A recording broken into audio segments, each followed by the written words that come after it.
Did Wizards of the Coast step in it again? I didn't fully understand and had initially asked the question, why? Why can't an artist use AI to clean up parts of their work? Does a mechanic need to only use their fingertips, or can they use a wrench and screwdriver? Can a chef use pots and pans and an oven to cook with, or can they only use the friction of their hands to warm the food? GameMasters here, and Resist for Life countered with, using AI to submit artwork is a lot different than using a tool to do your job because AI art cannot be copyrighted. This means WotC loses the rights to any AI art used. It doesn't just look bad, it's bad for WotC's business because it hurts their IP. It appears that within the new Bigby Presents book, a commissioned artist using artificial intelligence, AI, to help polish some elements of their work. Or is this just a rumor? One of the pieces in question is this one, the Altosaur, a monster found in Chapter 6, the Bestiary, and one can certainly see what appears to be the typical AI-produced artifacts towards the tail area and towards the feet. We'll take a closer look at the Altosaur in just a moment. Another image appears in the Frost Giant Ice Shaper entry, with some claiming that the feet of both the giant and the wolves look off. Yet another image can be seen in the Frostborn entry, with similar AI-generated artifacts showing up at where the feet would be and at the hand, while it being twisted in a very odd way. Each of these were done by the same artist, Ilya Shkipin. Well, it seems that there's some truth to this after all, as D&D Beyond released this statement. Today, we became aware that an artist used AI to create artwork for the upcoming book, Bigby Presents Glory of the Giants. We have worked with this artist since 2014, and he's put years of work into books we all love. While we weren't aware of the artist's choice to use AI in the creation process for these commissioned pieces, we have discussed with him, and he will not use AI for Wizards' work moving forward. We are revising our processes and updating our artist guidelines to make clear that the artist must refrain from using AI art generation as part of their art creation process for developing D&D art. Now, this same artist also released this on Twitter in a now-deleted tweet. There is recent controversy on whether these illustrations I made were AI generated. AI was used in the process to generate certain details or polish and editing.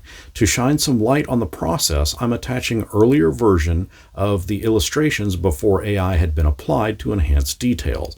As you can see, a lot of painted elements were enhanced with AI rather than generated from the ground up. But buckle up, because here's where it gets spicy. There is another artist, April Prime, that put out her initial sketch of the same Altosaur. Now, this is not to suggest that Ilya stole her concept art. This is a fairly common practice in book illustrations. A concept artist will create the concept of an image and will sell that to the publisher, in this case, Wizard of the Coast. That contract then becomes complete. Wizards then will commission either an in-house artist or a touch-up artist to finish it. It ultimately ends up costing the publisher less money to do it that way. April also put out this in a tweet. I feel so genuinely betrayed by WotC, allowing an artist to use AI as part of their process for interior art in the most recent D&D book, meaning Bigby Presents.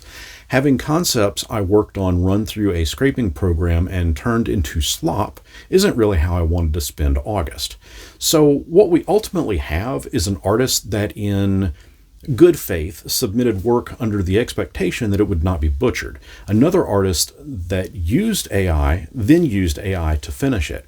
Wizards waggled their finger at the second artist, and a bunch of people looking at the entire thing as yet another thing that Wizards has stepped in doo-doo about.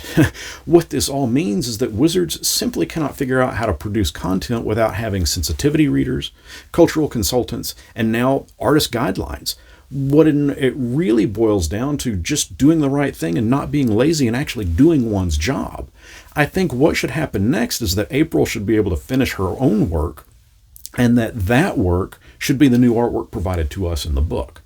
I do want to express that none of what is being reported here should be used to pile on hate at anyone.